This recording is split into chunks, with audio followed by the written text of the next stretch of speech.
Welcome to the AFR Saints channel, where we provide you daily content on your favorite team, the New Orleans Saints. Do us a favor and hit that subscribe button. Be sure to leave your comments below and smash that like button.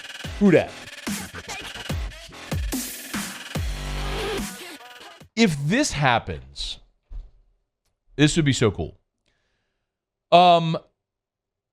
Last week, actually 1 week ago today, is when we found out that Foster Moreau had been diagnosed with lymphoma and was taking a leave from football to be able to fight this battle, and then said he fully planned to come back to football.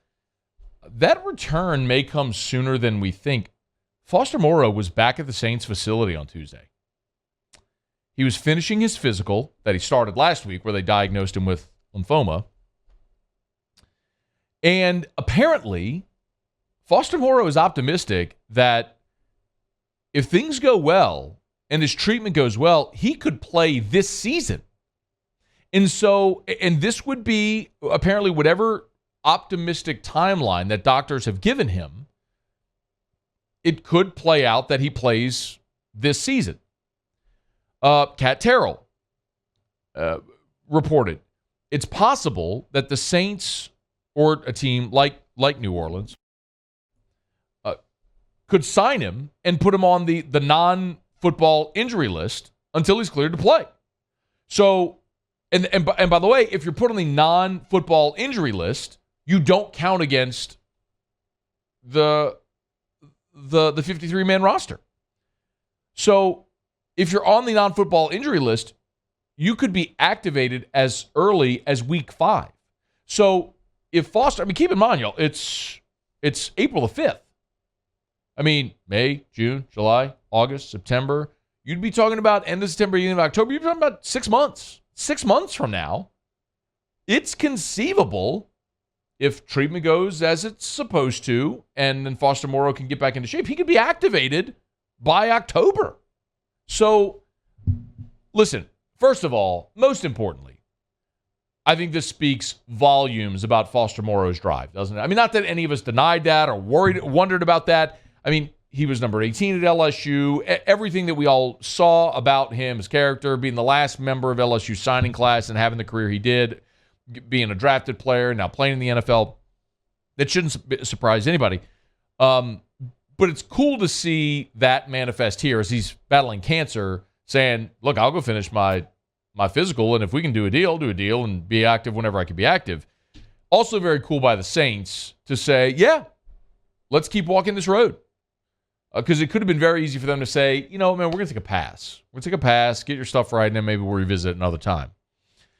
The big question, though, and again, most importantly, to completely qualify this so everybody knows, the most important thing is Foster Moreau is healthy, that he makes it through this battle with lymphoma. He gets the treatment he needs, and thank God for doctors and all the medical advancements that are going to allow Foster to be able to fight this.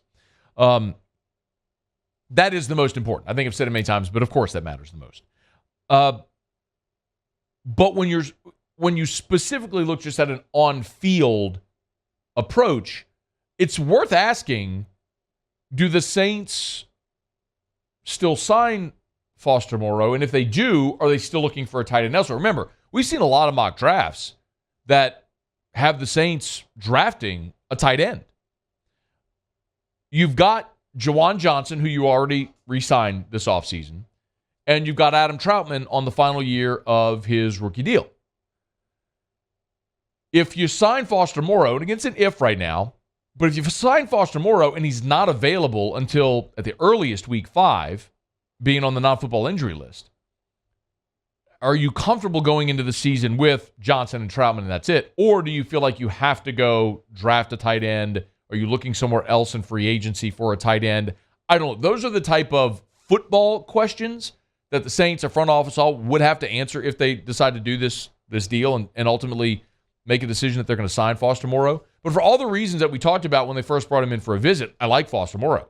He is your traditional tight end. He is your traditional attached tight end that can block, that can help you in the running game. That's a good pass catcher. That's a great teammate, good locker room guy. And he was in both Oakland and Las Vegas with Derek Carr, so your starting quarterback knows the player can vouch for him. And he's coming home to New Orleans. Like, all those things make sense. So I love it. It makes tons of sense. Obviously, provided Foster's healthy, which we all want him to be. But if he's not available until he comes off the non-football injury list, which would be at the earliest week 5, do you still think you have to address tight end elsewhere? And if you do, what does that mean about Adam Troutman and his future in New Orleans? That may be the writing on the wall. So something worth keeping an eye on as we move forward. Hey, thanks so much for watching. Please leave your comments. I love to interact. And be sure to hit the red subscribe button below.